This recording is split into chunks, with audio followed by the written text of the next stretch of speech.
평생 흙이나 파먹고 사는 거지 새끼들이라며 시장 바닥에서 어린 손녀를 짓밟았던 오만한 사단장 부인. 시간이 흘러 국방부의 전설이 되어 돌아온 손녀가 사단 전체를 무릎 꿇리는 통쾌한 참교육 이야기입니다. 강원도 정선. 태백산맥의 굵은 등줄기가 병풍처럼 둘러싼 그곳은 도시의 시간과는 다른 속도로 흐르는 땅이었다. 계절의 변화는 산빛 아래 흐드러지게 피는 야생화의 색으로 가장 먼저 알 수 있었고, 사람들의 인심은 장터에서 오가는 거친 말투 속에 깊이 숨겨져 있었다. 그 깊고 외진 산골짜기, 낡은 흙집에서 강인숙 할머니는 어린 손녀 최지아의 유일한 세상이었다. 인숙의 삶은 한마디로 모질었다. 핏덩이 같던 딸을 남겨두고 먼저 세상을 떠난 남편의 빈자리는 채워질 새도 없이 하나뿐인 딸마저 불의의 사고로 잃었다. 세상이 무너지는 슬픔 속에서도 인숙은 갓난아기였던 지아를 품에 안고 이를 악물었다. 내 목숨이 붙어있는 한 이 아이만큼은. 그 맹세는 그녀의 굽은 등과 거친 손마디에 고스란히 새겨졌다. 인숙의 하루는 동이 트기 전 첩첩산중으로 들어서는 것으로 시작되었다. 그녀의 등에는 자신보다 더 커 보이는 대나무 바구니가 짊어져 있었다.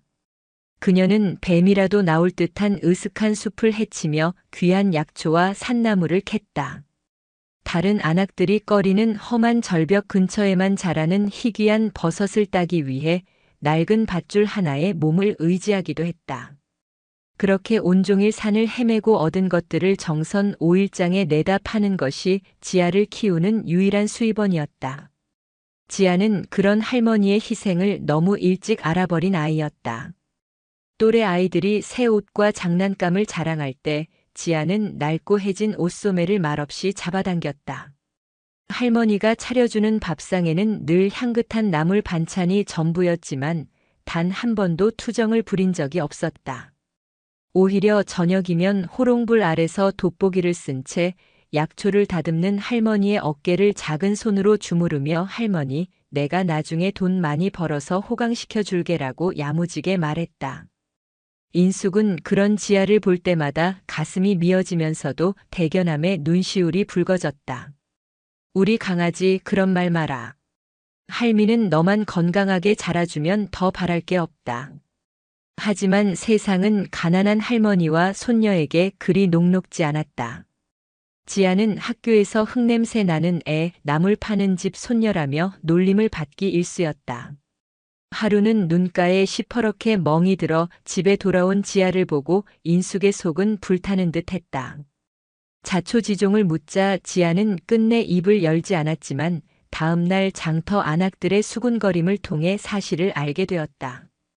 한 아이가 지아에게 내 엄마 아빠는 너 버리고 도망갔다며 거지 같은 게 라고 놀렸고 지아가 참지 못하고 달려들었다는 것이었다. 그날 밤 인숙은 잠든 지아의 얼굴을 쓸어내리며 밤새 눈물을 삼켰다.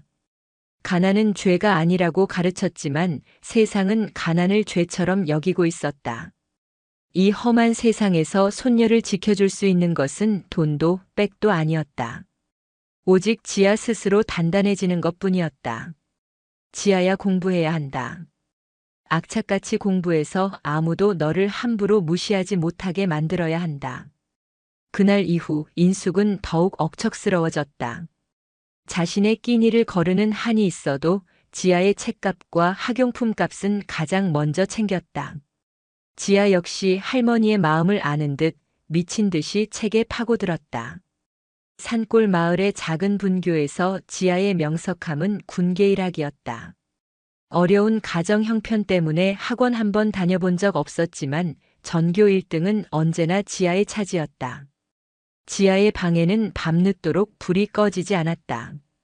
인숙은 그런 손녀를 위해 밤참으로 뜨끈한 감자라도 쪄다 주며 그림자처럼 곁을 지켰다.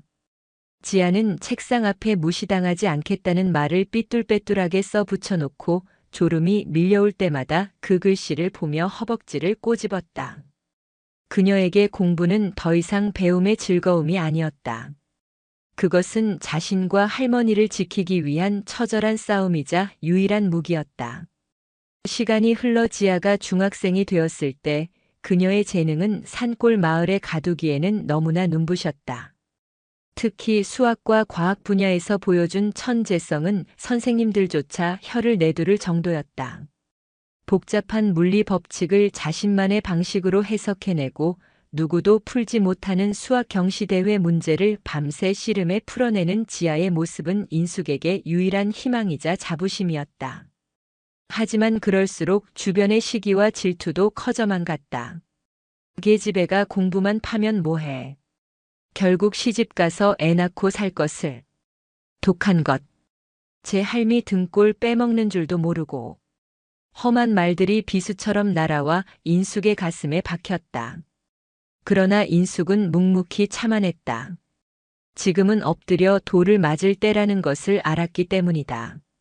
언젠가 자신의 손녀가 저들의 머리 위로 날아오를 별이 되리라는 것을 인숙은 굳게 믿고 있었다. 그 믿음 하나로 정선의 모진 흙먼지를 견뎌내고 있었다. 지아가 고등학생이 되었을 무렵 정선 5일장은 여전히 인숙과 지아의 고된 삶의 현장이었다. 그날도 인숙은 이른 새벽부터 캐온 약초와 나무를 좌판에 정성껏 펼쳐놓고 손님을 기다리고 있었다. 지아는 학교를 마친 뒤 곧장 시장으로 달려와 할머니의 일손을 거들었다. 낡은 교복 소매를 걷어붙이고 더덕이요, 향 좋은 더덕 사세요. 라고 외치는 지아의 모습은 시장의 풍경에 자연스레 녹아들어 있었다. 바로 그때였다. 시장 입구에서부터 요란한 소란과 함께 한 무리의 여성들이 나타났다. 그 중심에는 화려한 옷차림과 값비싼 장신구로 치장한 중년 여인이 있었다. 그녀는 마치 여왕벌처럼 주변의 아첨꾼들을 거느리고 있었고 시장의 누추한 풍경을 벌레 보듯 훑어보며 노골적으로 인상을 찌푸렸다. 그녀는 인근 화천에 주둔한 7사단 사단장의 부인 오혜진이었다. 오혜진은 부대 내 사모님들의 모임을 이끌며 막강한 권력을 휘두르는 인물이었다. 남편의 계급이 곧 자신의 계급이라 여기는 그녀에게 세상은 두 부류로 나뉘었다. 자신에게 고개를 숙이는 자와 자신이 밟고 올라서야 할 자. 어머 사모님, 이런 누추한 곳은 어쩐 일로. 말도 마. 서울에서 귀한 손님이 오셨는데 이 동네 특산품 좀 구경시켜 주려고 왔지. 근데 이게 뭐야? 무슨 난민촌도 아니고. 냄새나고 지저분해서 발 디딜 틈도 없네. 오혜진은 코를 찡긋거리며 손부채질을 해댔다. 그녀의 눈에 흙 묻은 나물과 투박한 약초를 파는 시장 상인들은 미개한 원주민이나 다름없었다. 그러다 그녀의 발걸음이 인숙의 좌판 앞에서 딱 멈췄다.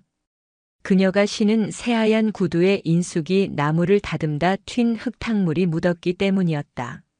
아, 이게 뭐야? 더러워. 오혜진의 날카로운 비명에 주변의 시선이 순식간에 쏠렸다. 인숙은 너무 놀라 어쩔 줄 몰라 하며 황급히 자신의 옷소매로 그녀의 구두를 닦으려 했다. 아이고 죄송합니다. 정말 죄송합니다, 사모님. 하지만 오혜진은 질색하며 인숙의 손을 뿌리쳤다. 어딜 만져. 이 더러운 손으로. 내년 옷은 걸레짝이나 마찬가지인데 그걸로 내 구두를 닦겠다고. 이 구두가 얼마짜리인 줄은 알아? 그녀의 고함에 인숙은 고개를 들지 못하고 연신 죄송합니다만 반복했다. 그 모습을 지켜보던 지아의 얼굴이 하얗게 굳어졌다.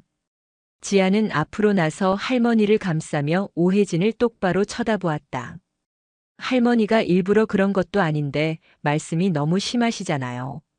어린 학생의 당돌한 대꾸에 오혜진의 눈이 가늘어졌다. 그녀는 위아래로 지아를 훑어보더니 경멸적인 웃음을 터뜨렸다. 어쭈? 그 할미의 그 손녀라더니. 생긴 꼴하고는.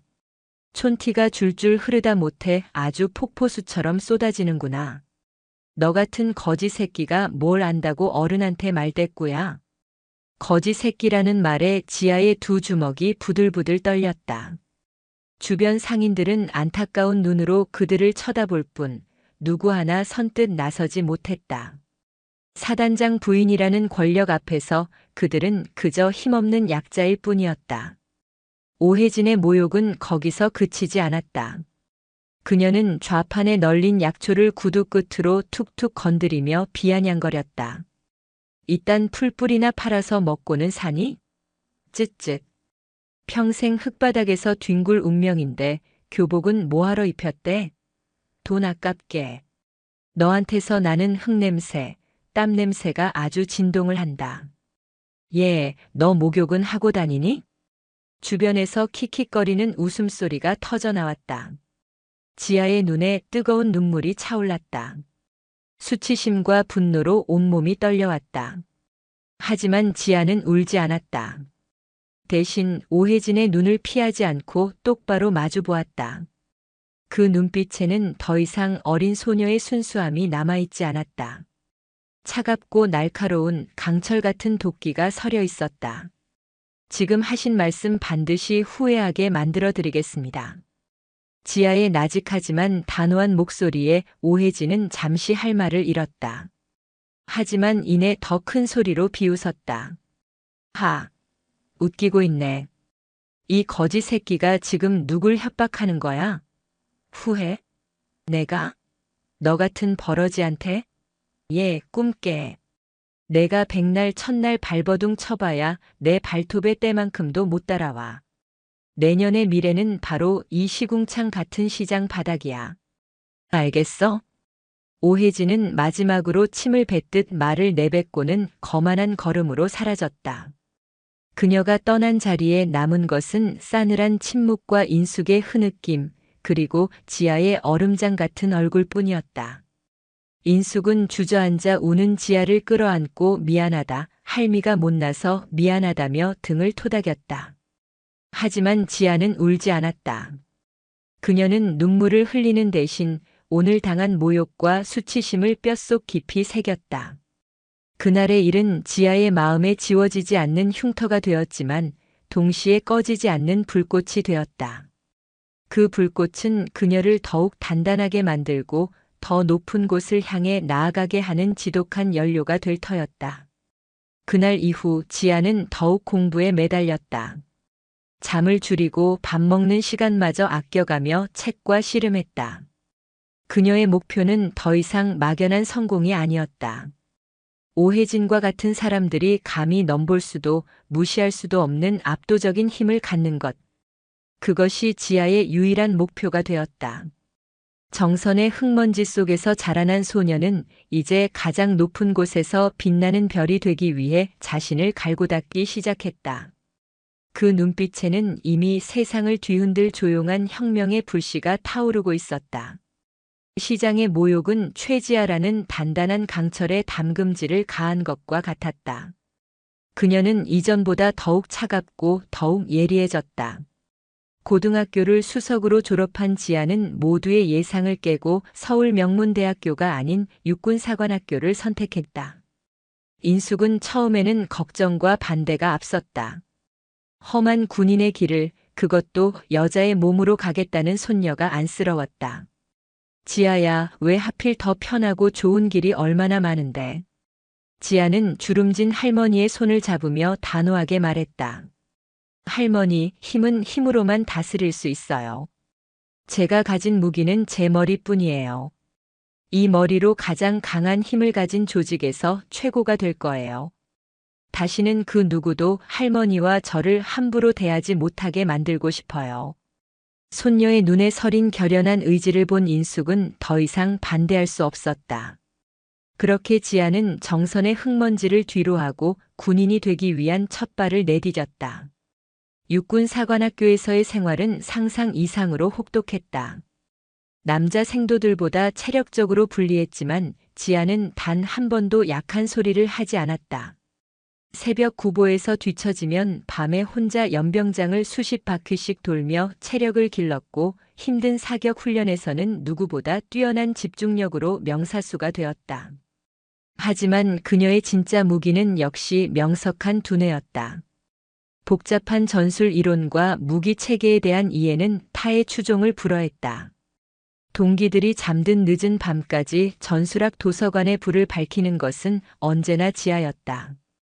그녀는 단순히 주어진 것을 암기하는 수준을 넘어 현대전의 패러다임을 바꾸는 새로운 전략을 구상하고 논문으로 발표하여 교수진들을 놀라게 했다.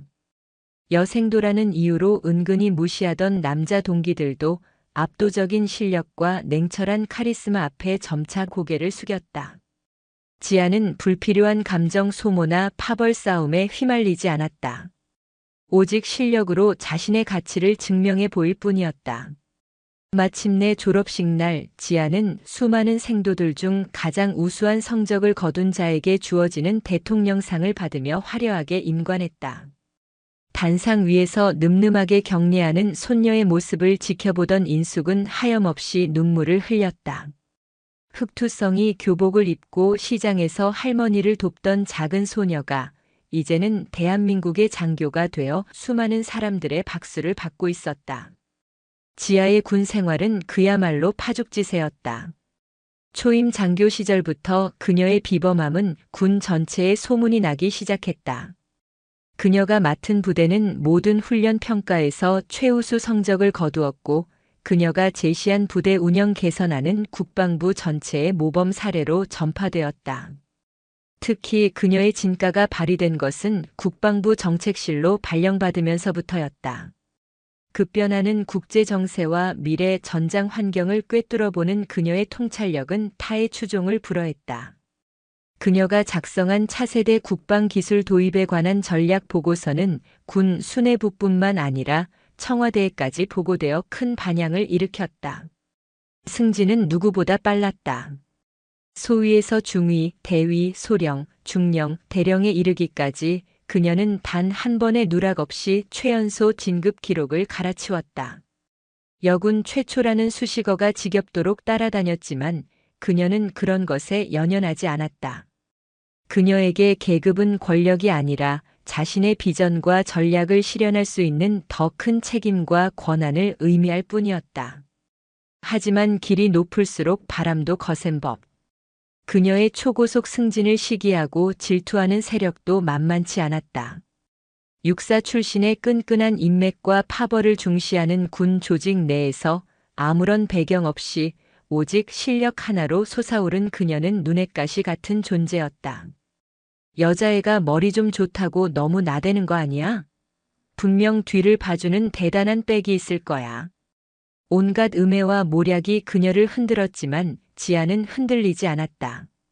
오히려 자신의 능력을 더욱 압도적으로 증명해 보이며 모든 억측을 잠재웠다. 그녀는 논리와 데이터 그리고 완벽한 성과로 말했다. 그리고 마침내 그날이 왔다. 국방부 회의실. 수많은 장성들이 모인 자리에서 국방부 장관이 직접 새로운 인사를 발표했다. 신임 국방부 정책기획관의 최지아 준장. 회의실에 있던 모든 장성들의 눈이 휘둥그레졌다. 여성, 그것도 비육사 출신이나 다름없는 흑수저 출신이 군의 핵심 요직이자 별 장군으로 진급한 것이다. 그것은 대한민국 군 역사상 전무후무한 파격적인 인사였다. 그날 저녁 지아는 별이 박힌 계급장을 들고 정선의 낡은 흙집을 찾았다. 인숙은 반짝이는 별 계급장을 보고도 한동안 말을 잇지 못했다. 그저 손녀의 얼굴과 계급장을 번갈아 보며 주름진 손으로 눈물만 훔쳤다. 할머니, 이제 시작이에요. 제가 더 높이 올라가서 다시는 누구도 할머니를 무시하지 못하게 할게요.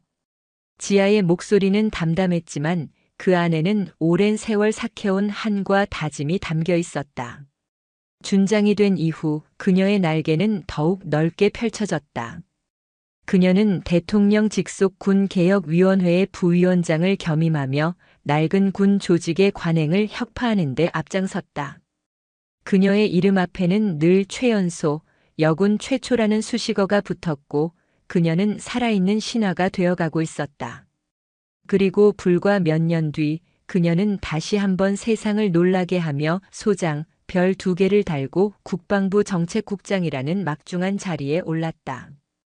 어느 날 지아는 한 통의 공문을 받았다. 화천 7사단의 창설 기념식에 국방부를 대표하여 참석해달라는 요청이었다. 7사단 화천. 지아의 뇌리에 오래전 잊으려야 잊을 수 없었던 한 얼굴이 스쳐 지나갔다. 사단장 부인 오혜진. 그녀의 남편이 바로 7사단장 박성철 소장이었다. 지아의 입가에 차가운 미소가 번졌다.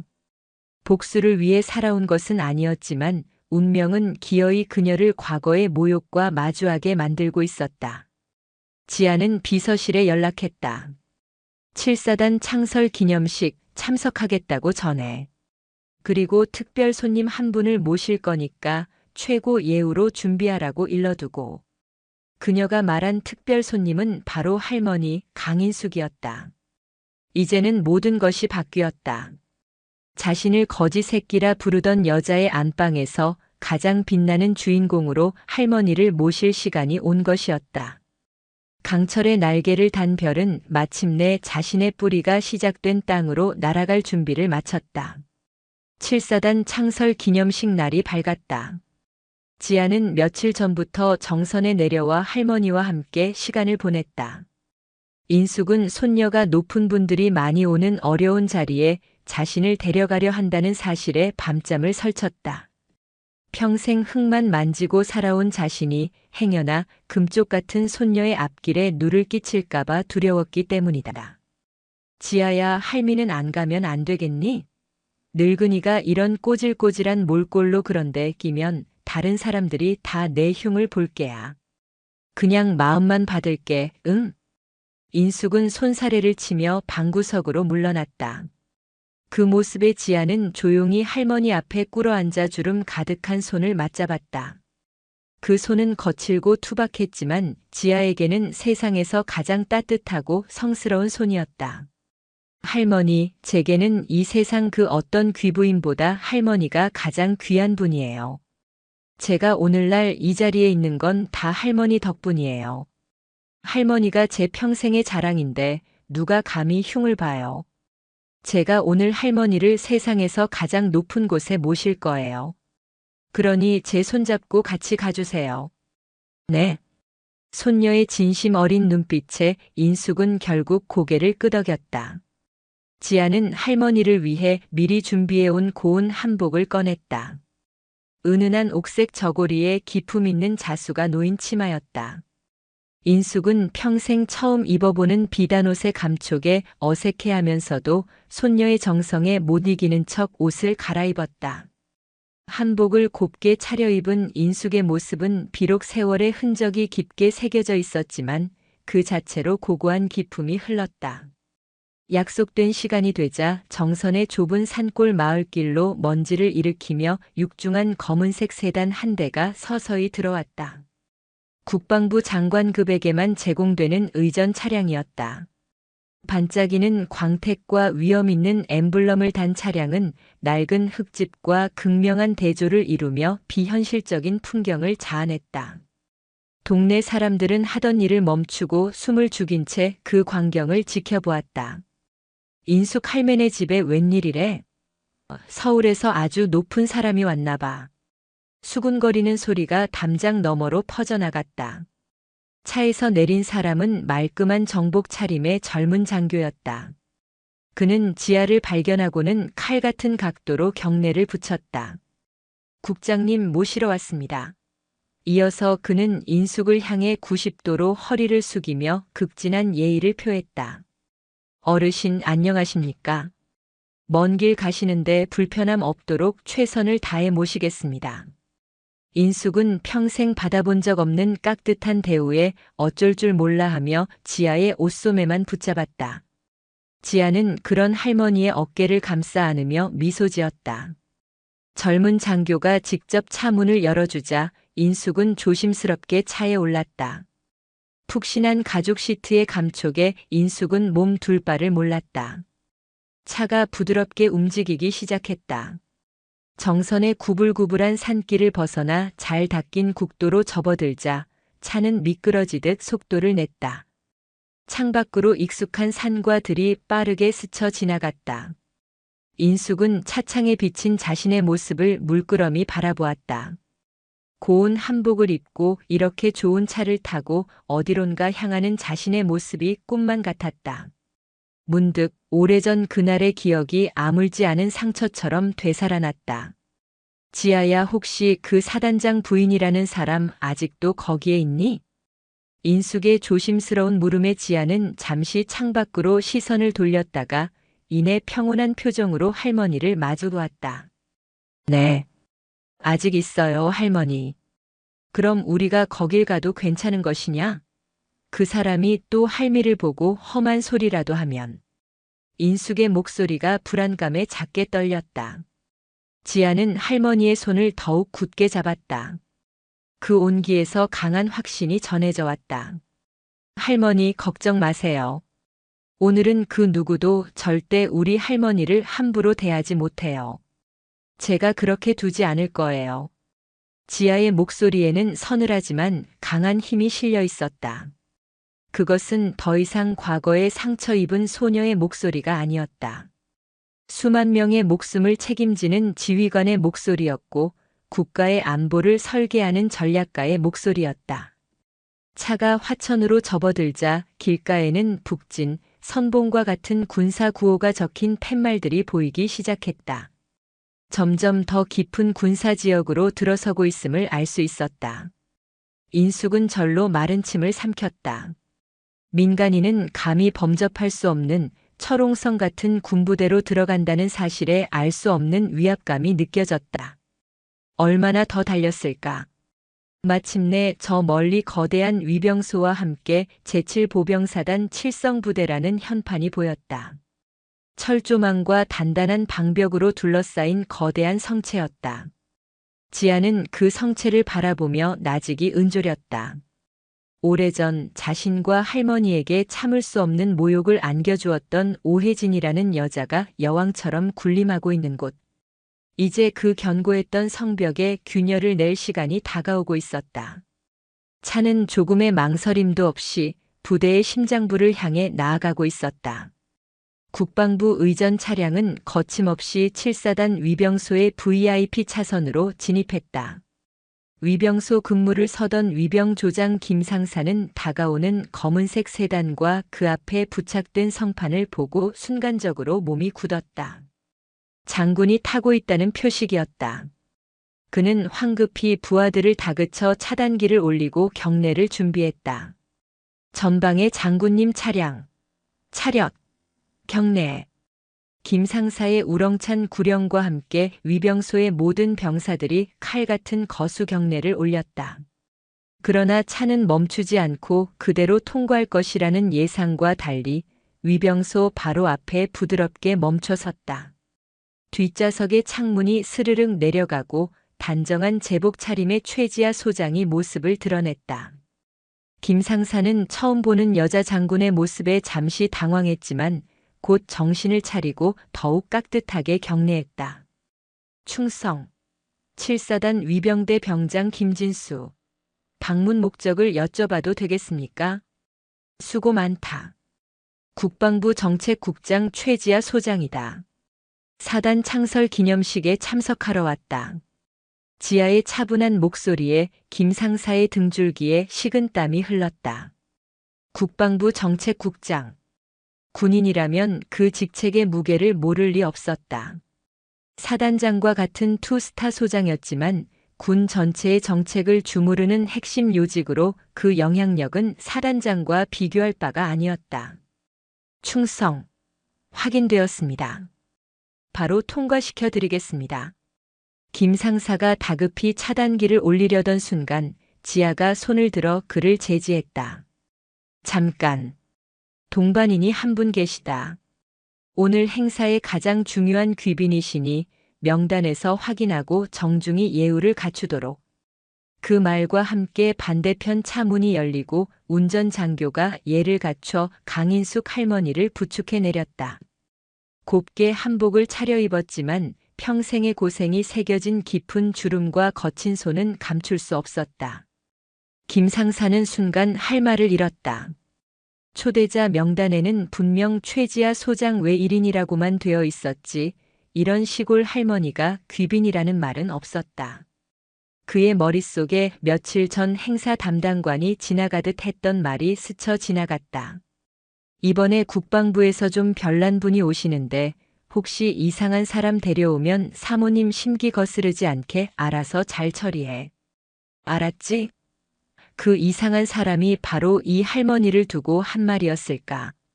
김 상사는 잠시 망설이다가 결국 자신의 판단보다는 사단장 사모님의 심기를 살피는 쪽을 택했다. 그는 지하의 귀빈이라는 말을 애써 무시하며 사무적인 태도로 인숙에게 다가갔다. 어르신 실례지만 절차상 신분 확인이 필요합니다. 신분증 좀 보여주시겠습니까? 그 순간 차 안에 있던 운전장교의 얼굴이 하얗게 질렸다.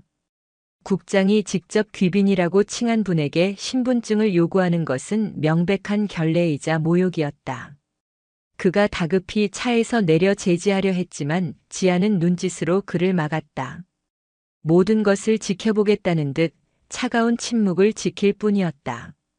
인숙은 당황하며 품속에서 꼬깃꼬깃한 주민등록증을 꺼내 건넸다. 김 상사는 신분증을 받아들고는 무전으로 무언가를 확인하더니 더욱 난처한 표정을 지었다. 어르신은 공식 초청 명단에 등록되어 있지 않습니다.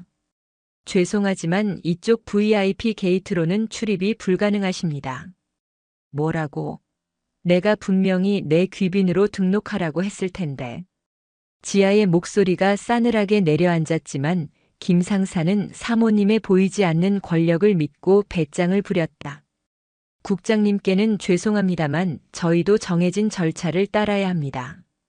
동반인께서는 저쪽 일반 방문객 대기실에서 잠시 기다리셨다가 신원 조회가 끝나면 행사 담당자의 안내를 받아 입장하셔야 합니다. 그가 손가락으로 가리킨 곳은 위병소 한쪽에 초라하게 자리한 컨테이너 박스 건물이었다. 장군과 그의 귀빈을 한겨울 칼바람이 부는 영외에 세워두고 일반 방문객 대기실로 안내하겠다는 것은 상식 밖의 처사였다. 명백한 무시이자 의도적인 홀대였다. 인숙은 겁을 먹고 지아의 옷자락을 붙잡았다.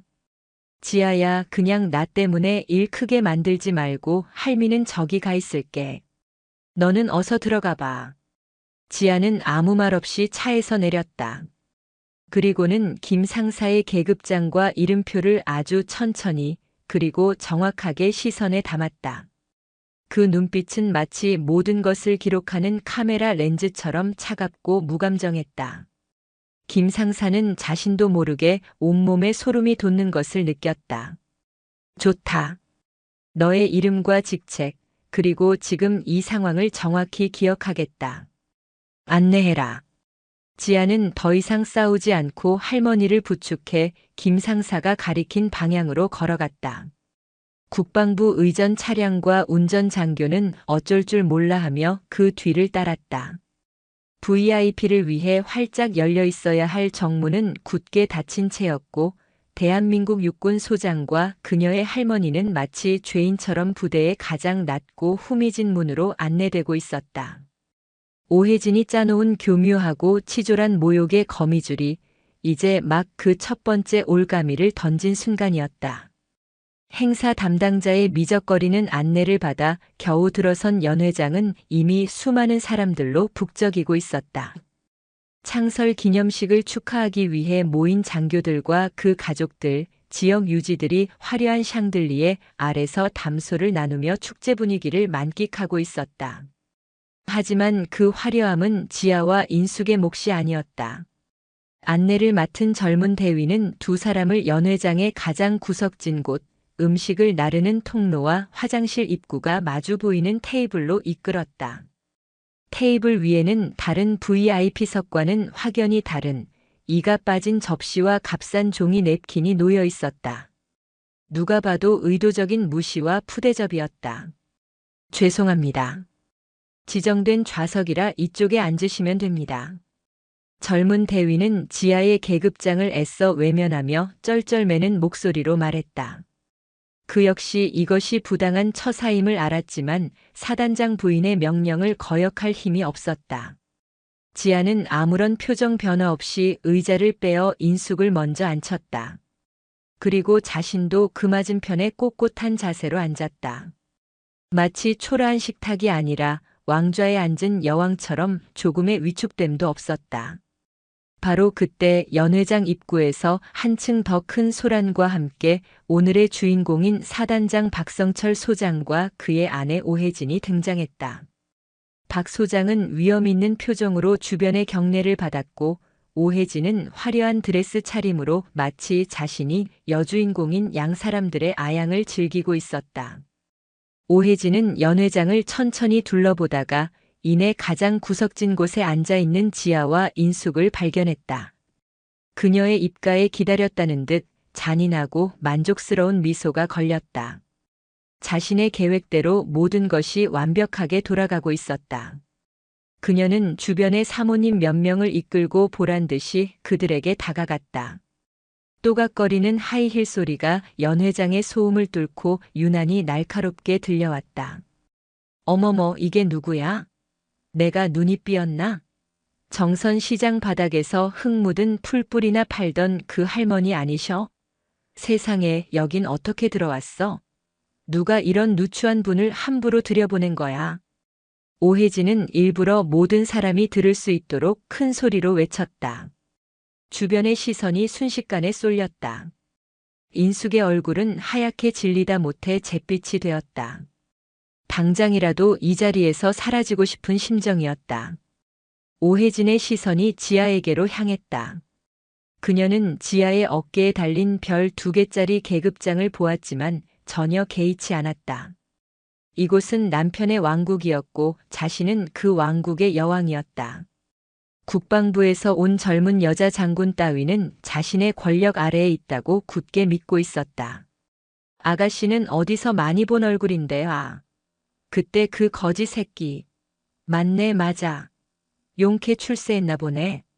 어디 부대에서 대위나 하고 있나? 근데 어쩌나 여긴 별들이 오는 곳이지. 너 같은 핏덩이가 설칠 자리가 아닌데. 혹시 저기 주방에서 음식 나르는 아르바이트라도 하러 온 거니? 차림새를 보니 딱 그 짝인데. 주변에 있던 사모님들이 천박한 웃음을 터뜨렸다. 지아가 입은 것은 군 공식 행사를 위한 단정하고 품위 있는 정장이었지만 오혜진의 눈에는 그저 초라한 옷일 뿐이었다. 모욕은 거기서 그치지 않았다. 오혜진은 인숙을 향해 고개를 까딱하며 말했다. 할머니, 이리 와봐요. 저기 VIP 테이블에 있는 음식들은 귀한 거라 할머니 같은 사람은 평생 구경도 못 해봤을 거야. 괜히 손댔다가 탈나지 말고 이따가 우리가 먹고 남은 거 있으면 내가 특별히 싸줄 테니까 저기 주방 문 옆에 쭈그려 앉아서 얌전히 기다리고 있어요. 알았죠? 내 말 무슨 뜻인지 알아들어요? 그것은 인간에 대한 최소한의 존중조차 없는 벌레를 대하는 듯한 태도였다. 인숙은 온몸을 부들부들 떨며 금방이라도 쓰러질 듯 했다. 지아는 그런 할머니의 손을 테이블 아래에서 가만히 잡아주었다. 그 손길은 괜찮아요, 할머니. 거의 다 끝났어요 라고 말하는 듯 했다. 지아는 마침내 천천히 고개를 들어 오혜진을 정면으로 마주 보았다. 분노도 슬픔도 증오도 담겨있지 않은 깊이를 알 수 없는 심연처럼 고요하고 차가운 눈빛이었다. 그 어떤 소란스러운 위협보다도 섬뜩한 침묵이었다. 당신 지금 한 말, 단 한마디도 잊지 마. 지아의 목소리는 얼음장처럼 차가웠다. 오혜진은 순간적으로 그 기세에 압도당했지만 이내 코웃음을 쳤다. 뭐? 인연이 진짜 돌았나? 여기가 어디라고 감히 나한테. 오혜진이 무언가 더 말을 하려던 순간 단상 위에서 사회자의 목소리가 울려 퍼졌다. 잠시 안내 말씀드리겠습니다. 지금부터 7사단 창설 제70주년 기념식을 시작하겠습니다. 먼저 국기에 대한 경례가 있겠습니다. 모든 소음이 멎고 장엄한 애국가가 울려 퍼졌다. 오혜진은 두고 봐. 행사 끝나고 보자라며 악담을 퍼붓고는 자신의 자리로 돌아갔다. 연회는 시작되었다. 하지만 그것은 축하를 위한 연회가 아니었다. 한 인간의 존엄을 무참히 짓밟고 그 위에 자신의 권력을 과시하는 잔인한 독사의 연회였다. 그리고 그 독사의 독리가 바로 자신의 목을 겨누게 될 것이라는 사실을 오해진은 까맣게 모르고 있었다. 지아는 굳게 입을 다문 채 모든 것을 끝낼 순간을 기다리고 있었다. 곧 이 지옥 같은 연회의 진짜 주인이 누구인지 모두가 알게 될 터였다. 사단장 박성철 소장의 지루한 연설이 이어지고 있었다. 그는 부대의 빛나는 역사와 자신의 업적을 번갈아가며 자랑하기에 바빴다. 오혜진은 연회장 가장 높은 상석에서 우아하게 와인잔을 기울이며 남편의 말 한마디 한마디에 고개를 끄덕이는 사모님들의 아첨을 온몸으로 만끽하고 있었다. 그녀에게 구석 자리의 최지아와 강인숙은 이미 연회장의 배경 소품 혹은 곧 치워버릴 오물 정도로 전락한 뒤였다. 바로 그때 행사 진행을 맡은 젊은 대위가 사색이 된 얼굴로 지아의 테이블로 다가왔다. 그는 허리를 90도로 숙였지만 그 태도에는 존경심 대신 안쓰러움과 일말의 비웃음이 섞여 있었다. 저 국방부에서 오신 최 손님. 정말 죄송하게 됐습니다. 행사 시간이 지체되는 바람에 예정되어 있던 축사는 부득이하게 취소되었습니다. 너그러이 양해해 주시면 감사하겠습니다. 그것은 마지막 확인 사살이었다. 존재 자체를 부정하고 목소리마저 지워버리려는 비열한 처사. 인숙은 이제 모든 것을 체념한 듯 고개를 푹 숙였다. 하지만 지아는 예상했다는 듯 희미한 미소마저 머금고 있었다. 알았다. 수고하는군. 그녀의 평온한 태도에 오히려 젊은 대위가 당황하며 뒷걸음질 쳤다. 박성철 사단장의 연설이 끝나고 그가 우렁찬 목소리로 건배를 제의하려던 바로 그 순간이었다. 연회장 한쪽 문이 거칠게 열리며 작전 참모인 이 대령이 땀을 뻘뻘 흘리며 단상으로 뛰어 올라왔다. 그는 사단장의 귓가에 대고 거의 비명에 가까운 목소리로 무언가를 다급하게 속삭였다. 사단장님, 큰일 났습니다. 지금 국방부에서 오신 분이. 박성철 사단장은 자신감 넘치는 표정에 짜증이 서렸다. 이 사람아, 무슨 소란이야. 지금 건배하려던 참인데. 하지만 이 대령의 얼굴이 새하얗게 질려 있는 것을 보고는 무언가 심상치 않은 일이 벌어졌음을 직감했다. 동시에 연회장 대형 스크린에 기술적인 문제가 발생했다. 원래대로라면 사단장의 얼굴과 함께 축배 라는 문구가 띄워져야 할 스크린이 몇 번 깜빡이더니 전혀 다른 화면을 송출하기 시작했다. 행사 준비를 위해 띄워놓았던 VIP 신상 명세 파일 중 하나가 당황한 방송병의 실수로 전체 화면에 공유되어 버린 것이다. 화면 가득 클로즈업된 것은 한 인물의 프로필이었다. 대한민국 국방부 주요 직위자 프로필. 성명 최지아. 계급 대한민국 육군 소장. 현직. 의 국방부 정책국장. 의 대통령 직속 군정개혁위원회 부위원장. 선명한 고화질의 프로필 사진 속에는 조금 전까지 연회장 구석에서 모욕당하던 바로 그 여인이 서늘하고 위험 있는 표정으로 정면을 응시하고 있었다. 순간 시끄럽던 연회장에 일순간 모든 소리가 멎었다. 마치 거대한 진공 청소기가 모든 소음을 빨아들인 듯 완벽한 정적이 흘렀다. 와인잔을 부딪히던 소리, 아첨 섞인 웃음소리, 식기가 달그락거리는 소리까지 모조리 멈췄다. 수백 명의 사람들이 숨 쉬는 것조차 잊은 채 스크린과 연회장 구석의 작은 테이블을 번갈아 쳐다보았다. 소장별 2개. 국방부 정책국장이라고. 대통령 직속 군정개혁위원회 부위원장. 단어 하나하나가 망치처럼 사람들의 머리를 내리쳤다. 특히 현역 군인들에게 그 직책들이 갖는 무게는 상상을 초월하는 것이었다. 국방부 정책국장은 군의 미래와 인사, 예산을 주무르는 핵심 중의 핵심 요직이었다. 군정개혁위원회는 군 전체를 감찰하고 개혁의 칼날을 휘두르는 살아있는 권력 그 자체였다. 사단장 따위는 명함도 내밀 수 없는 군의 심장부를 움직이는 실세. 가장 먼저 정신을 차린 것은 단상 위의 박성철 사단장이었다. 그의 얼굴에서 핏기가 완전히 가셨다.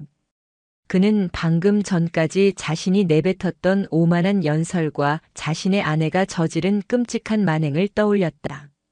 눈앞이 캄캄해졌다. 이것은 실수가 아니었다. 자신의 군 경력에 내려진 사형 선고였다. 그는 마치 감전된 사람처럼 단상에서 뛰어내렸다. 그리고 연회장이 떠나가라 고함을 질렀다. 전원 차렷. 반사적으로 모든 장교와 병사들이 자리에서 벌떡 일어나 부동자세를 취했다.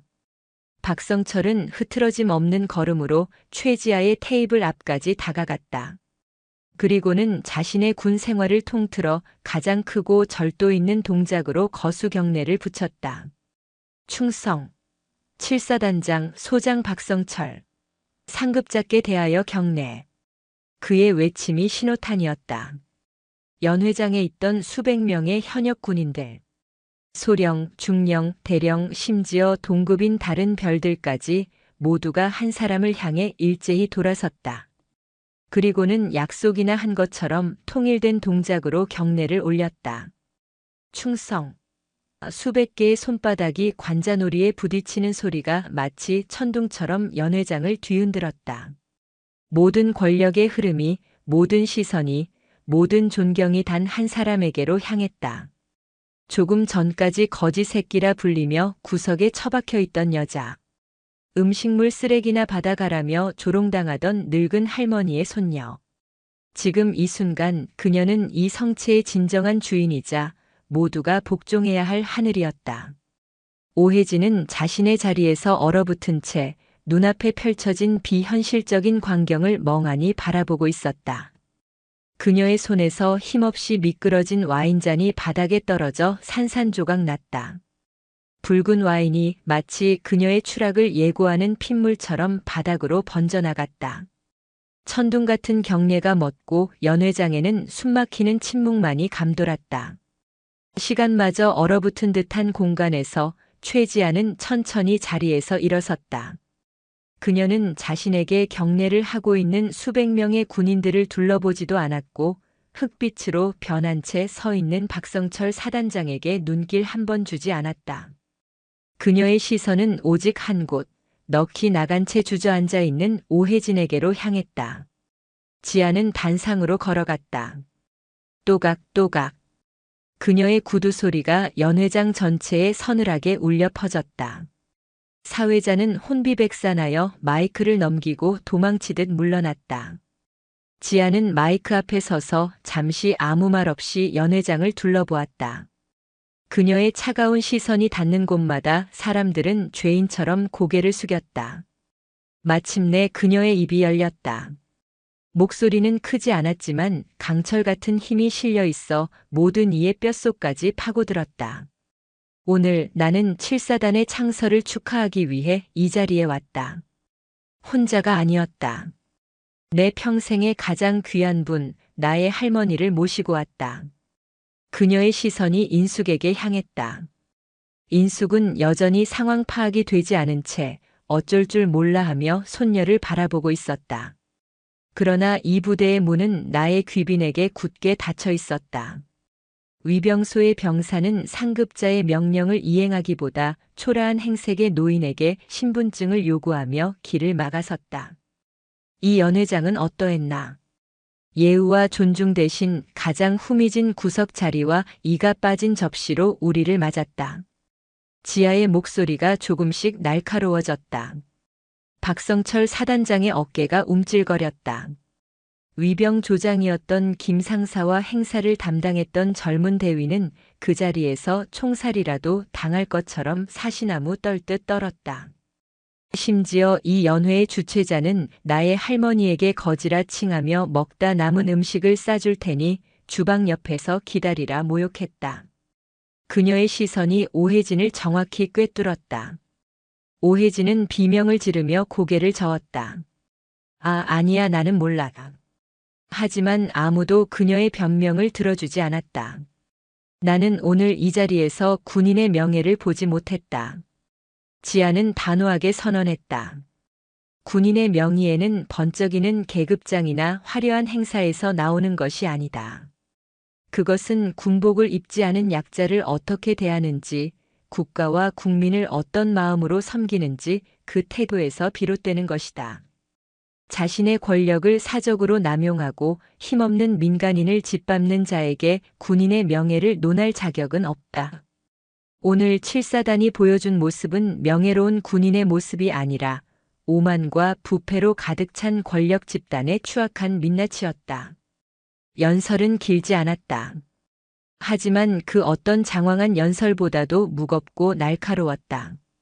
오늘 이 자리에서 벌어진 모든 일, 위병소에서의 부당한 처사부터 이 연회장에서 자행된 모든 모욕까지, 국방부와 대통령 직속 군정개혁위원회는 이 모든 사안을 최고 수준의 엄중함으로 인지하고 지휘고하를 막론하고 관련자 전원에게 그에 상응하는 책임을 물을 것이다. 그것은 선전포고였다. 지아는 말을 마치고 미련 없이 단상에서 내려왔다. 박성철 사단장이 거의 기다시피 달려와 그녀의 앞을 막아섰다. 국장님, 제발, 제 불찰입니다. 한 번만 기회를.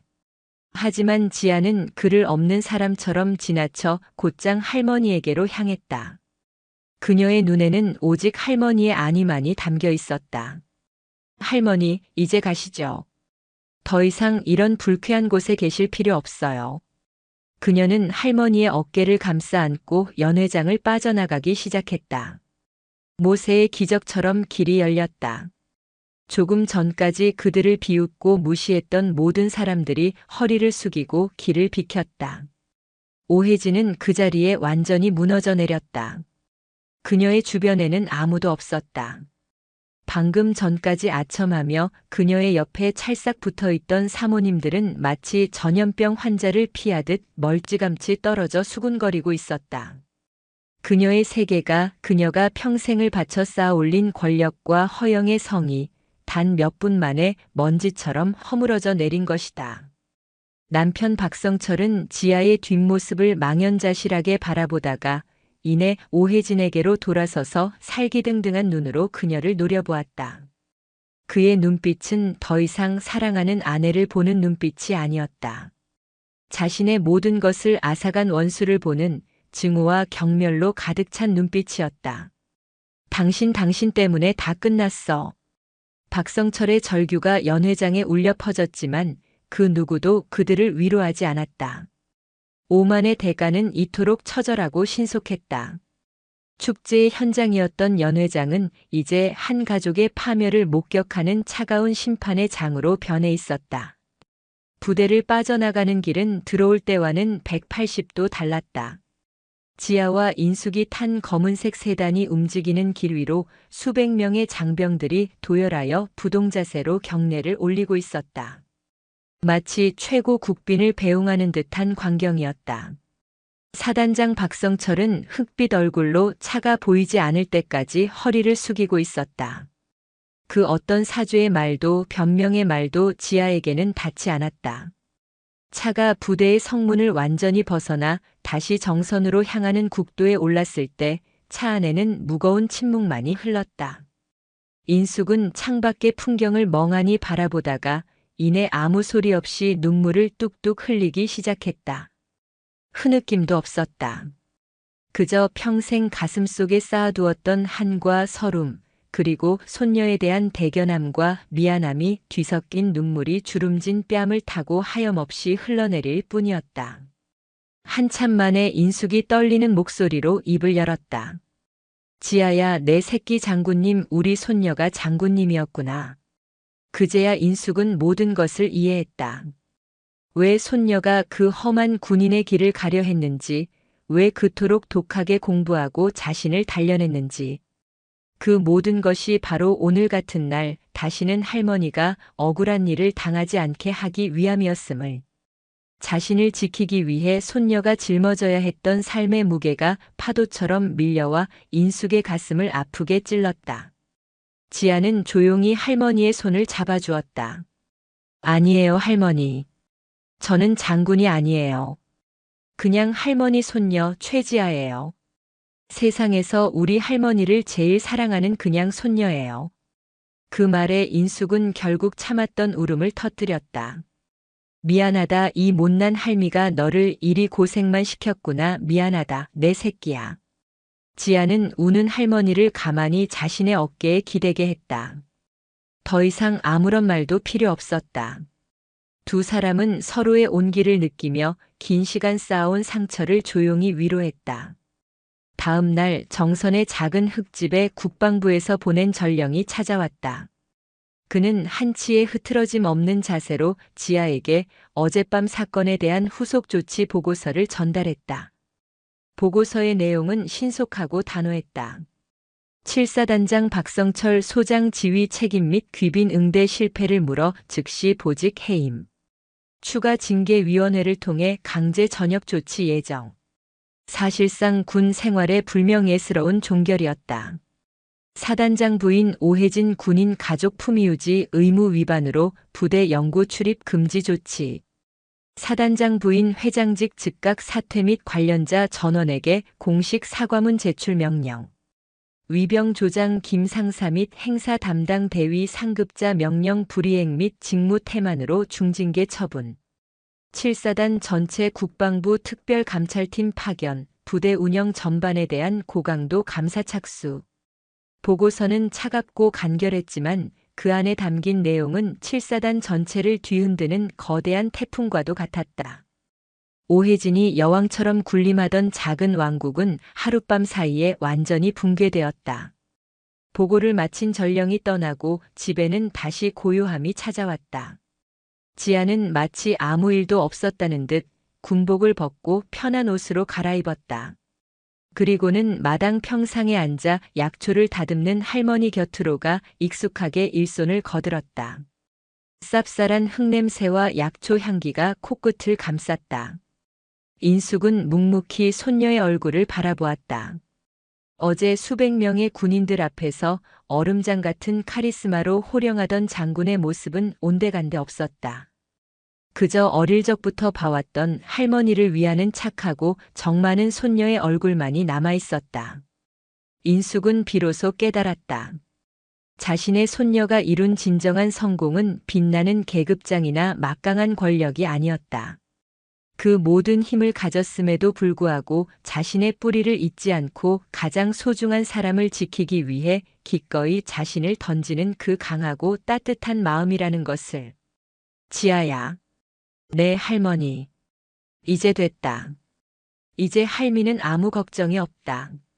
내가 어디에 있든 무엇을 하든 할미는 이제 너를 믿는다.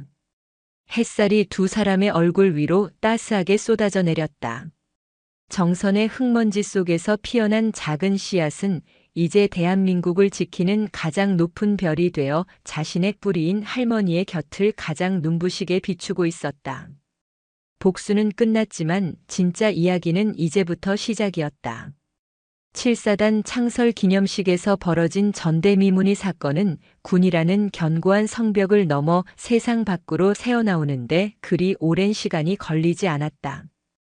처음에는 군 관련 커뮤니티에서 어느 여장군이 부패한 사단장 부부를 참교육했다는 식의 소문으로 떠돌던 이야기는 이내 한 언론사의 탐사 보도를 통해 대중에게 알려졌다.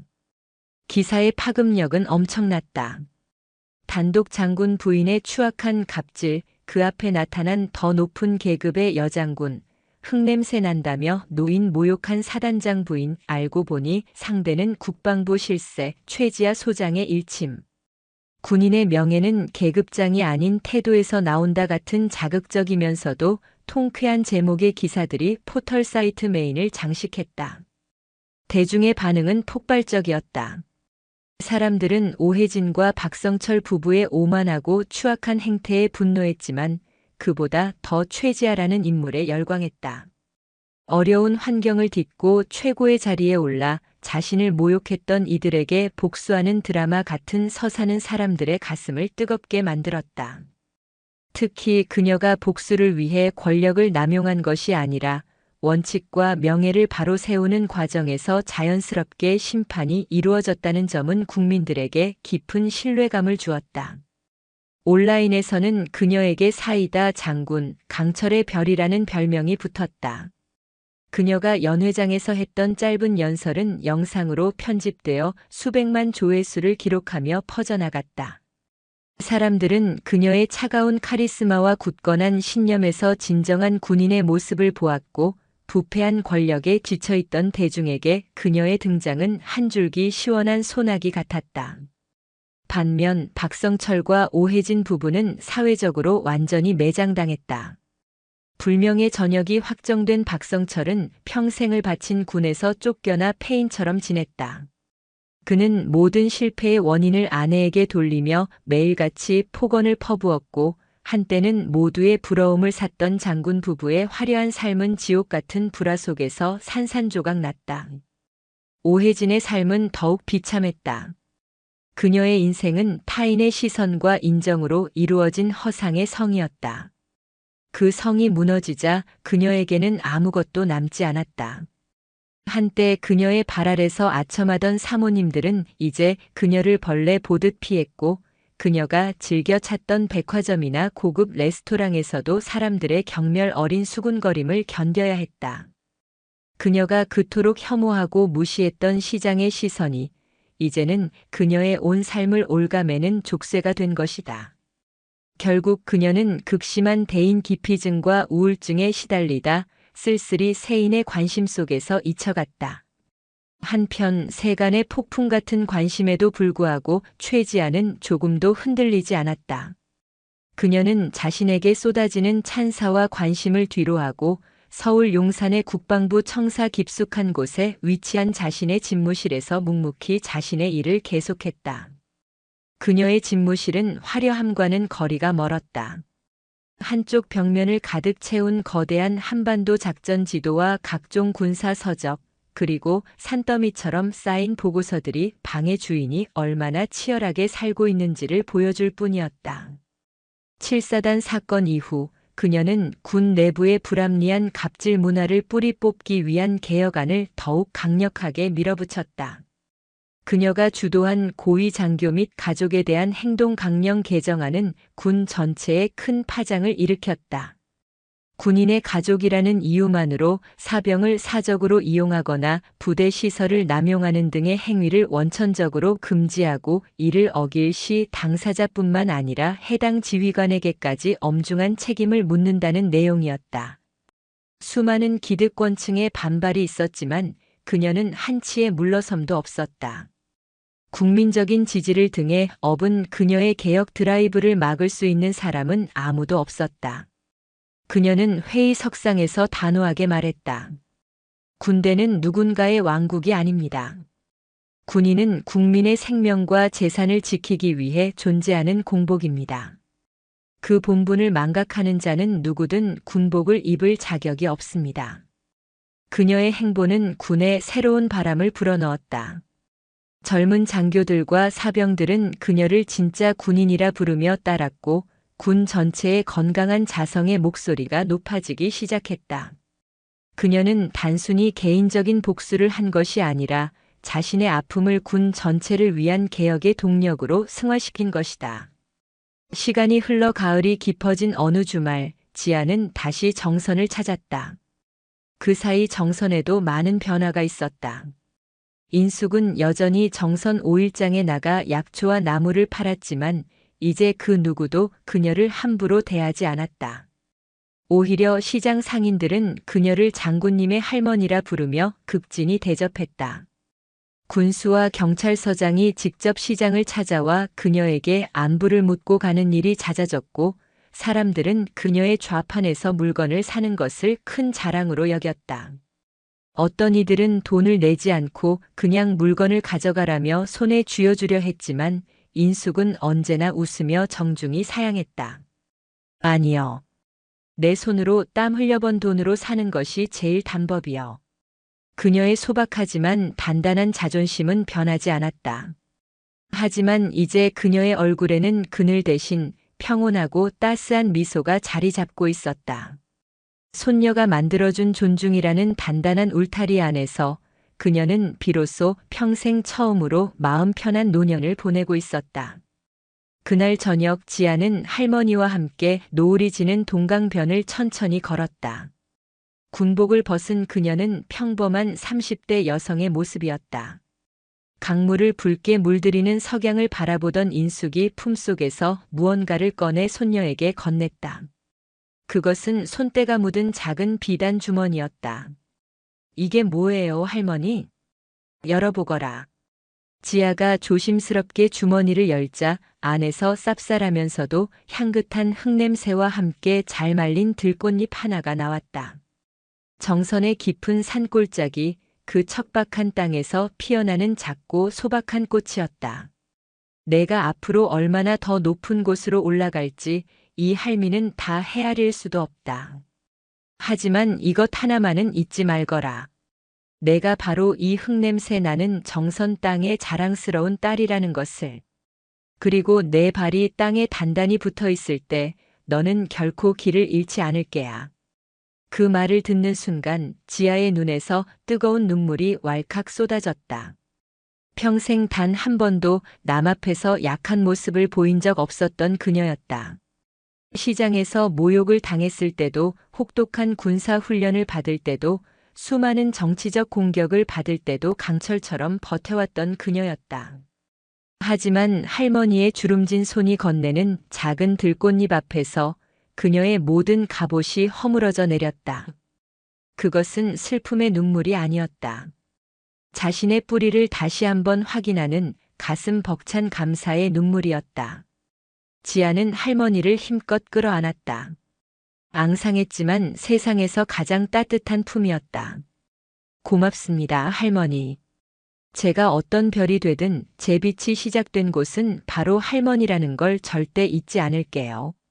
저 멀리 태백 산맥의 능선 너머로 마지막 햇살이 사라지고 밤하늘에 하나둘씩 별이 떠오르기 시작했다.